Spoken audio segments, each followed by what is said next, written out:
Então, hoje o tema que nós vamos tratar do livro A Gênese é prodígios por ocasião da morte de Jesus. Vamos ver a introdução que foi extraída do livro O Evangelho comentado por Emmanuel, Mateus, capítulo 25, versículo 15, que diz o seguinte: melhorar para progredir, eis a senha da evolução. Não ouvides que os talentos de Deus são iguais para todos, competindo nós outros a solução do problema alusivo à capacidade de recebê-los. Se te afeiçoas aos ideais de aprimoramento e progresso, não te afastes do trabalho que renova, do estudo que aperfeiçoa, do perdão que ilumina, da bondade que santifica. Então é esse o texto que nós vamos fazer algumas observações. Então Emmanuel aqui começa dizendo a nós o seguinte: melhorar para progredir, eis a senha da evolução. Não ouvides que os talentos de Deus são iguais para todos. Vamos analisar essa primeira parte. O que Emmanuel aqui chama a atenção é que possibilidades de progresso e de evolução existem em nós em termos abundantes e planificadores. E é por isso que ele coloca assim: não ouvides que os talentos de Deus são iguais para todos, competindo nós outros a solução do problema alusivo à capacidade de recebê-lo. Então ele quer dizer o seguinte: olha, o esforço de trabalho para que nós tenhamos uma evolução aprimorada e ideal é apenas um: o esforço para trabalhar a capacidade de receber a disponibilidade plena que Deus coloca dos talentos ou das possibilidades para todos os seus filhos. Então, independente do nível e das possibilidades evolutivas que nós já conquistamos, o que falta para que a gente tenha um desempenho excelente é apenas um: a disposição, a vontade de abrir-se a desejar e querer, porque dentro de nós esses talentos já existem. Então, é como nós também aprendemos, sobretudo nos livros de Joana de Ângeles, de psicologia, de que dentro de nós, em termos de plenitude, jazem as sementes para todas as conquistas de perfeição e de aprimoramento espiritual. A questão toda é as dificuldades que nós mesmos criamos para que essas sementes não se desenvolvam plenamente ou que retardem seu desenvolvimento, apegando-se a vícios, a desequilíbrios, a sofrimentos, a sentimentos de culpa, de autopunição e outros, que acabam entulhando de dificuldades esses talentos que estariam prontos para serem desenvolvidos. Então, o trabalho maior que nós somos chamados a realizar não é o de conquistar virtudes que estão no além, é de tirar as arestas, os entulhos, o lixo do nosso passado evolutivo, para que as qualidades genuínas da presença de Deus ou do Cristo em nós floresçam. Essa é a questão. Mas continuemos aqui. Se te afeiçoas, e aqui é onde é a parte mais delicada, aos ideais de aprimoramento e progresso. Quando Emmanuel aqui coloca o verbo na passiva, se te afeiçoas, porque na verdade muitos ainda não se afeiçoam, mesmo conhecendo o Evangelho, conhecendo o Espiritismo, porque afeiçoar é criar laços de sentimento e de afeto. Se te afeiçoas aos ideais de aprimoramento e progresso, eis a questão. Porque nós, ao longo da nossa caminhada evolutiva, estabelecemos afeições ao atraso, ao desequilíbrio, ao orgulho, a todo um conjunto de valores e de sentimentos em oposição às leis divinas. Esses foram os laços de afeição que nós criamos no passado. E é claro que agora, sob o convite do Evangelho do Cristo, nós somos chamados a trabalhar outros tipos de afetos. O afeto pelo aprimoramento, pelo melhoramento espiritual, pelo progresso. E aí Emmanuel diz exatamente o que é que estará ocorrendo em nós, se nós estivermos trabalhando essa renovação de afetos. Veja o que é que vai ocorrer conosco. O que é que irá haver? Não te afastes do trabalho que renova, do estudo que aperfeiçoa, do perdão que ilumina, da bondade que santifica. Então, se estivermos abrindo as possibilidades de afeição para aquilo que é proposto do Evangelho, nós estaremos atentos a desenvolver em nós o quê? Trabalho, estudo, perdão e bondade. É toda uma caminhada de mudança completa no que nós já fizemos no nosso passado milenar, no nosso passado de reencarnações. Então, isso foi um comentário do capítulo 25, versículo 15, do Evangelho de Mateus, comentado por Emmanuel. Vamos então entrar no nosso tema, prodígios por ocasião da morte de Jesus.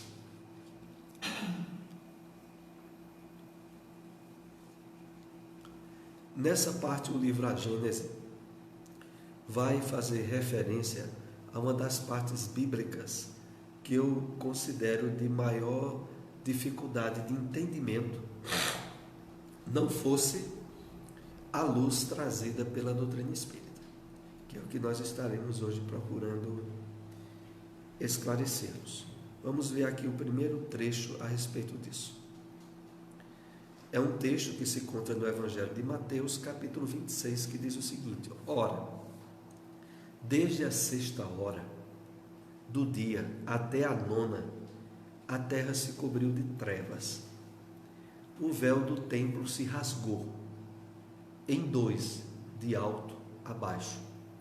A terra tremeu, as pedras se fenderam, se abriram, os sepulcros se abriram e muitos corpos dos santos que estavam no sono da morte ressuscitaram. E saindo dos seus túmulos, após a ressurreição, vieram à cidade santa e foram vistos por muitos.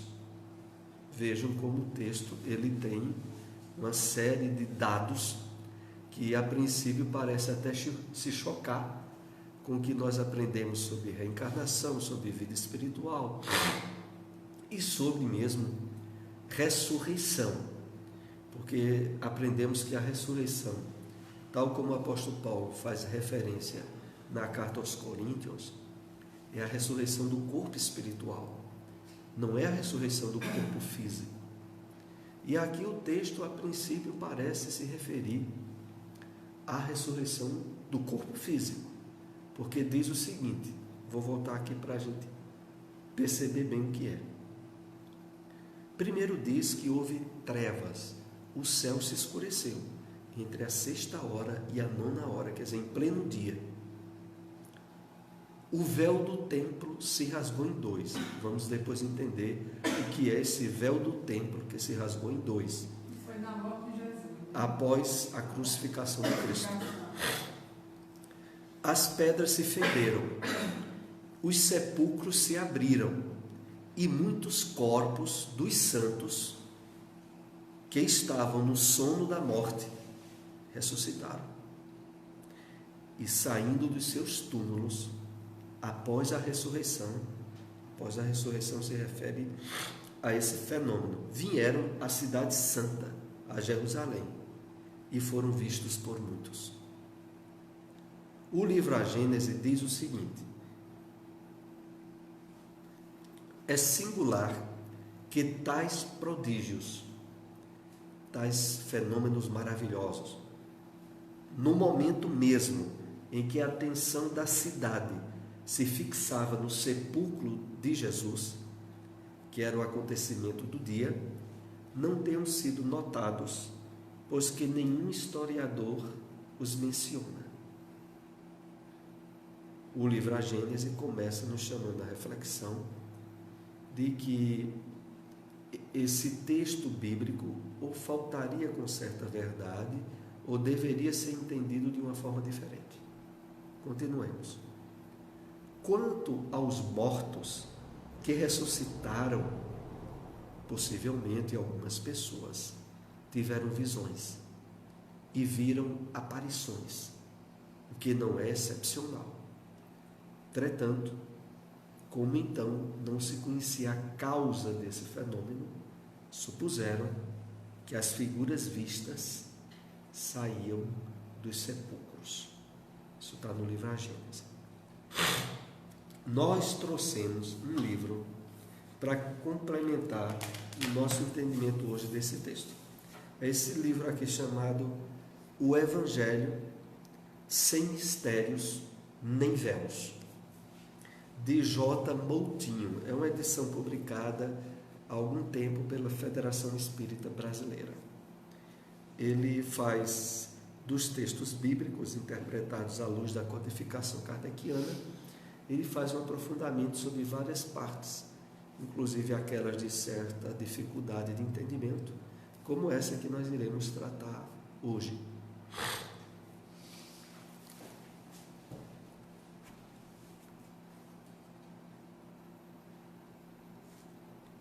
Tem um capítulo aqui que se intitula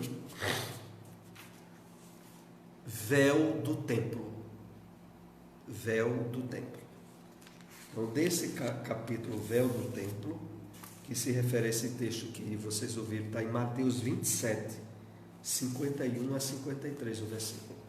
Ele começa dizendo o seguinte, e a gente vai tentar aprofundar essa compreensão, porque esse texto ele é muito importante e aparentemente seria contraditório com o que nós aprendemos no Espiritismo. A crucificação assinala o término das atividades do Cristo na terra. Andai enquanto é dia. Jesus usou muito essa expressão. Dia foi, neste caso, o período que assinalou a presença do Cristo no mundo, com os apóstolos. Enquanto a crucificação, recordando a ausência do sol, devolveria à terra a escuridão. Então, aquele fenômeno que nós lemos aqui há pouco, que o sol escureceu, no qual a terra entrou numa escuridão, haveria um sentido simbólico relativo à ausência do Cristo, fisicamente falando, da terra. Continuemos. As rochas que se fendem compreendem as falas bases que sustentam o edifício das convenções religiosas do judaísmo ou similares. Aqui a gente já vai começar a tentar compreender o texto no sentido profundamente espiritual, porque ele diz assim: as rochas que se fendem, as pedras que se abrem, compreende as falas bases que sustentam o edifício das convenções religiosas do judaísmo ou similares. Os túmulos que na terra assinalam o término da vida, com a mediunidade enaltecida por Jesus, simbolicamente se abrem, revelando a imortalidade. Vejam o sentido espiritual que o texto começa a ter agora. Vamos entender bem. Os túmulos que na terra assinalam o término da vida, com a mediunidade enaltecida por Jesus, simbolicamente se abrem, revelando a imortalidade.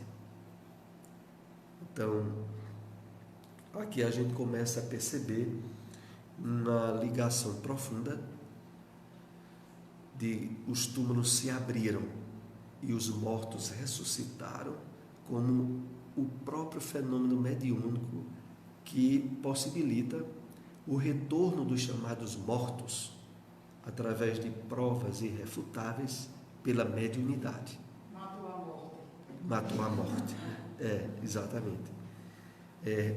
Simbolicamente se abrem, revelando a imortalidade. Mas o Moutinho aqui ainda vai aprofundar mais esse entendimento para que a gente depois comente. No entanto, é o espírito que retorna e não o corpo físico. Por isso, as visões após a crucificação devem ser admitidas por fenômenos mediúnicos e não por ressurreição. Então aqui a gente vai fechando como é a compreensão que nós devemos ter desse texto. Então o espírito é o espírito que retorna, não é o corpo físico. A questão toda é que, tendo havido um fenômeno de materialização, aonde muitas pessoas puderam ver espíritos, entre aspas, ressuscitados, entenderam por falta de aprofundamento do que hoje o Espiritismo nos possibilita, entenderam que eram os defuntos com o corpo que tinham e que estavam agora se apresentando em carne e osso. Nós aprendemos, com a doutrina espírita, que normalmente o corpo espiritual nosso conserva a aparição da última encarnação, exceto espíritos bem elevados que podem, após a sua desencarnação, se apresentar com aparência física que para eles teve uma importância maior ou que mais os tornou conhecidos. Inclusive foi aquilo que se dá no fenômeno da transfiguração, Quando Jesus chama Pedro, chama 3 apóstolos, Pedro, Tiago e João, e sobe ao monte. E ali se materializa Moisés e Elias. Só que Elias era João Batista. E João Batista já tinha sido crucificado. Mas devido ao nível espiritual dele, ele pôde se materializar com a aparência que mais chamava a atenção para o povo judeu, que era como Elias. Então vejam, esse tipo de situação não é comum. O comum é o que? A pessoa se apresentar como foi a sua última encarnação, que é aquela onde a impregnação psíquica e vibratória está mais próxima e mais fácil de o espírito se apresentar.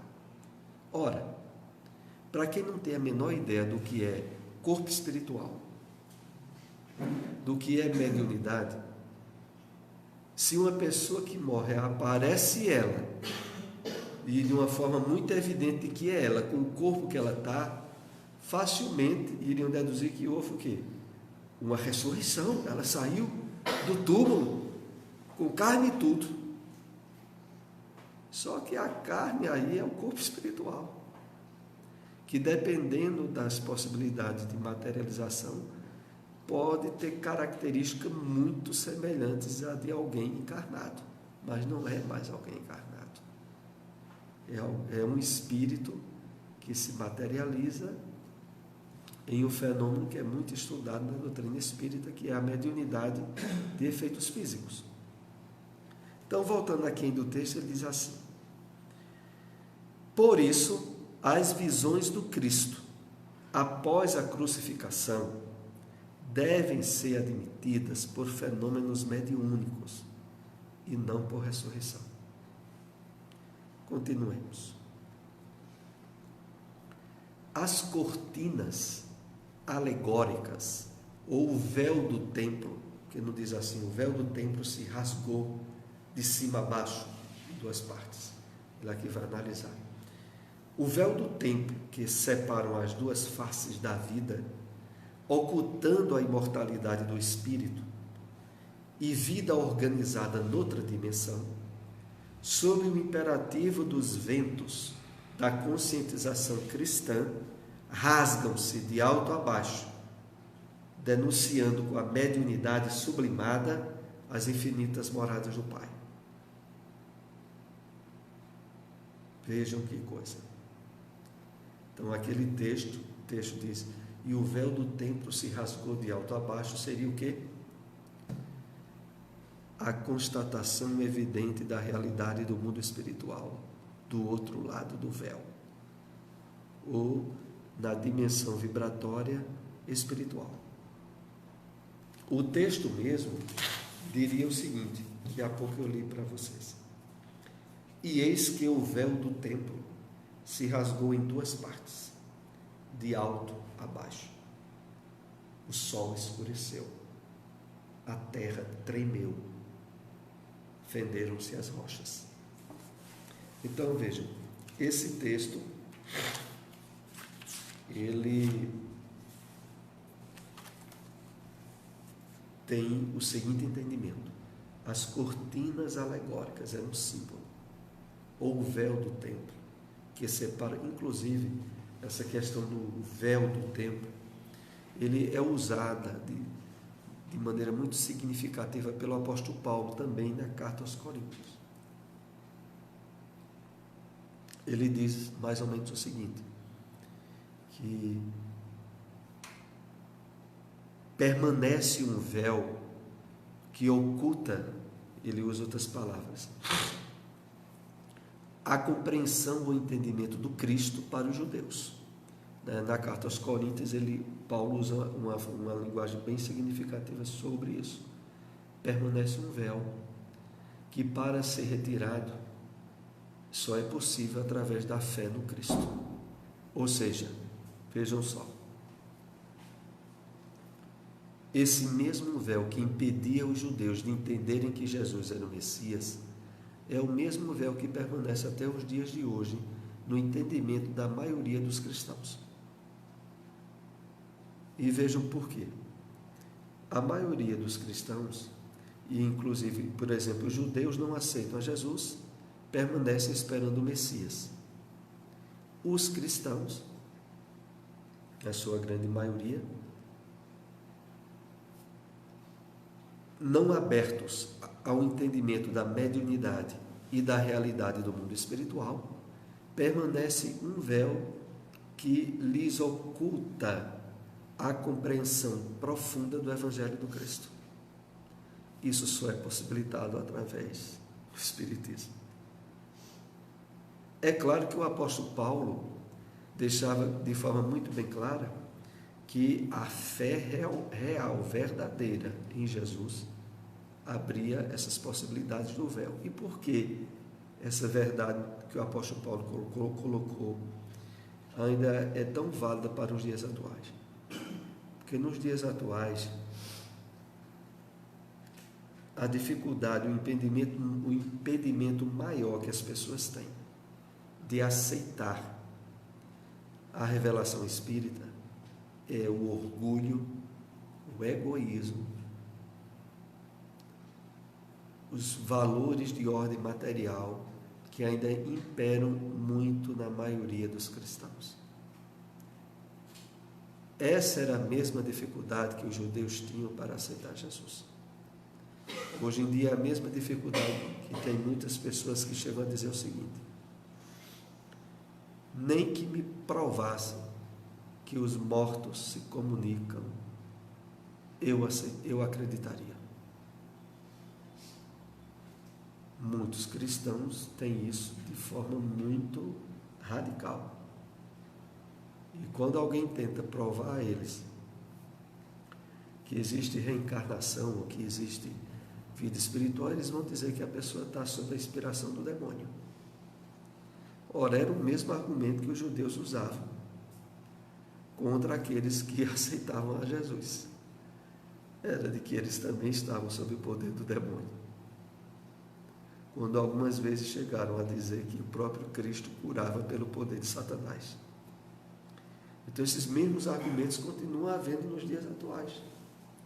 E a dificuldade permanece a mesma. Ou seja, o véu que oculta a vida espiritual permanece para a maioria dos cristãos. Então aqui o J. Moutinho, ele diz o seguinte, que as cortinas alegóricas ou o véu do templo, que separa as duas faces da vida, ocultando a imortalidade do espírito e a vida organizada noutra dimensão, sob o imperativo dos ventos da conscientização cristã, rasgam-se de alto a baixo, denunciando com a mediunidade sublimada as infinitas moradas do Pai.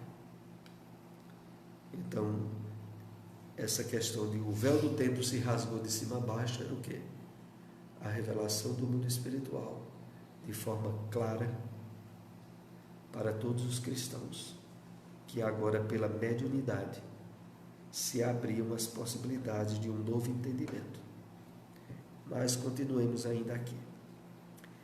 Se, continua o Moutinho, se o termo templo é sinônimo de religião, as versões equivocadas e convencionais, sugeridas aos sagrados textos, traduzem um símbolo véu, cuja função consiste em ocultar o legítimo pensamento do Cristo. Isso é assim.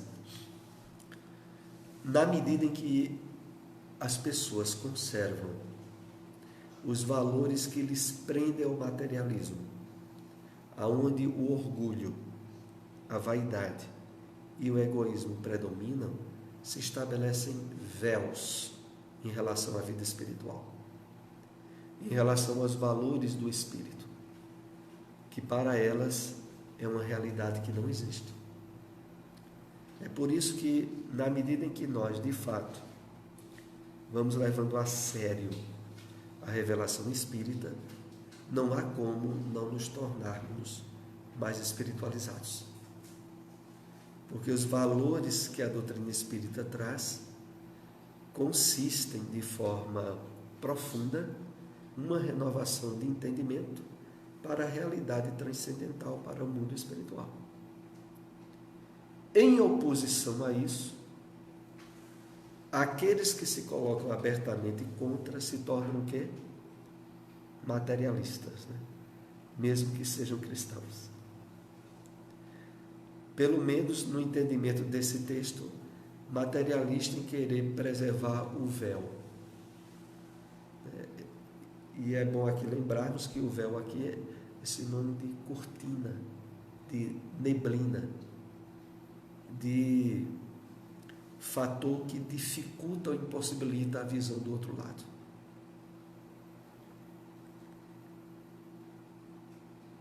Então aqui quando o Moutinho comenta dizendo assim,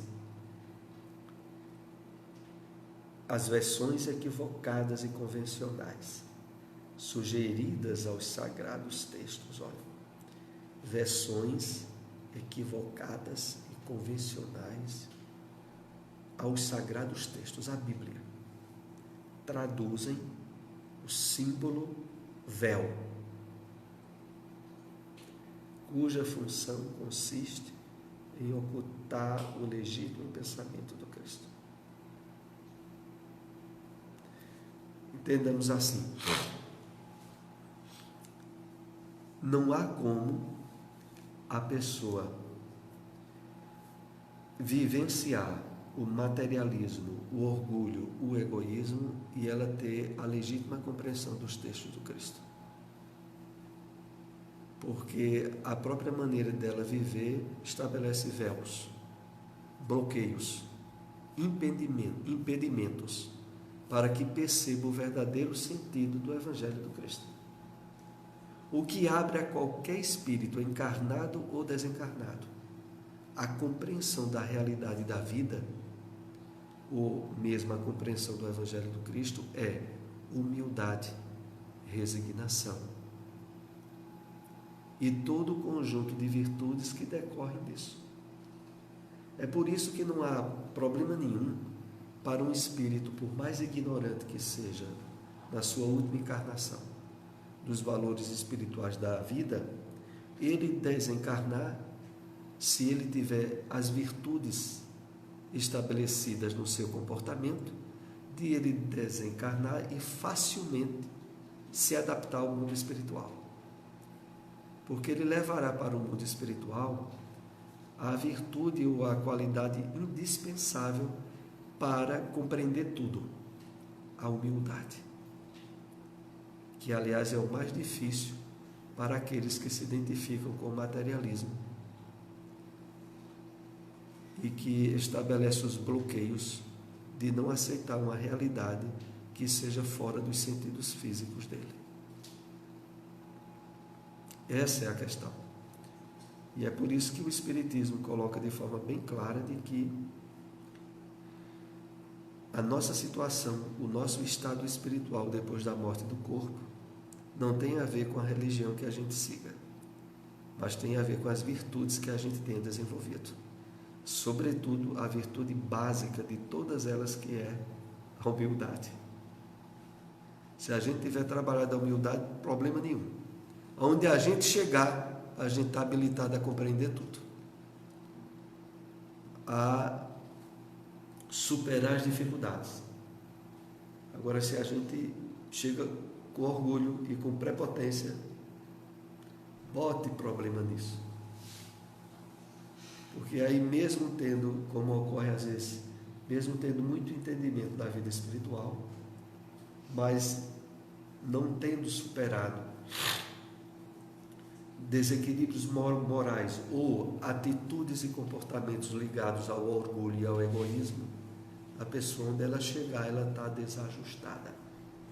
Estava desajustada durante a encarnação e vai estar desajustada quando chegar no mundo espiritual, porque a predominância dela vai ser de orgulho, de egoísmo e de vaidade, e ela normalmente vai quebrar a cara, como mostra de forma muito clara os livros que tratam da situação dos espíritos após a desencarnação.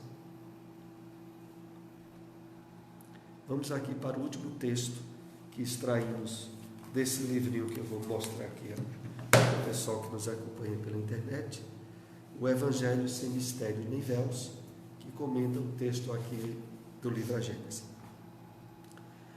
O capítulo 27, versículos 51 a 53 de Mateus, que é uma das partes que eu diria de mais difícil entendimento da Bíblia, à luz da compreensão que nós temos a chave através da revelação espírita.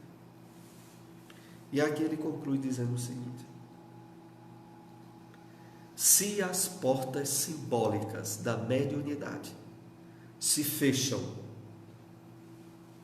aliás, se as portas simbólicas se fecham com a morte, traduzindo o desconhecido, janelas se abrem com a mediunidade, restabelecendo a comunicação com os seres do além e anunciando a abertura dos túmulos.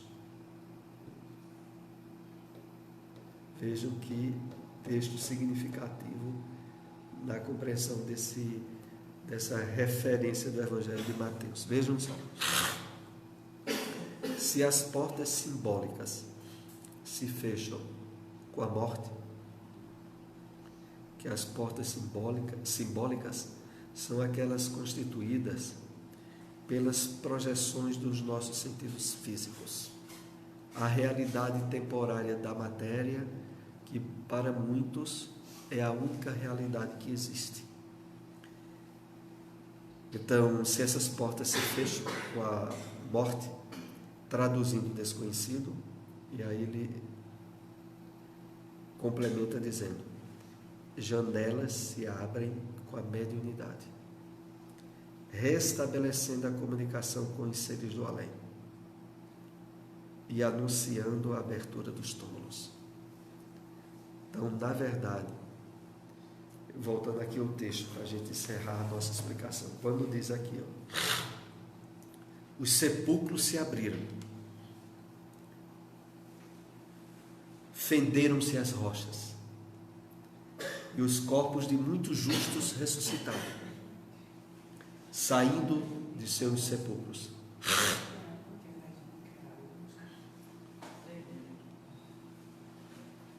A referência mais precisa é a essa. Os sepulcros se abriram e os corpos de muitos justos ressuscitaram.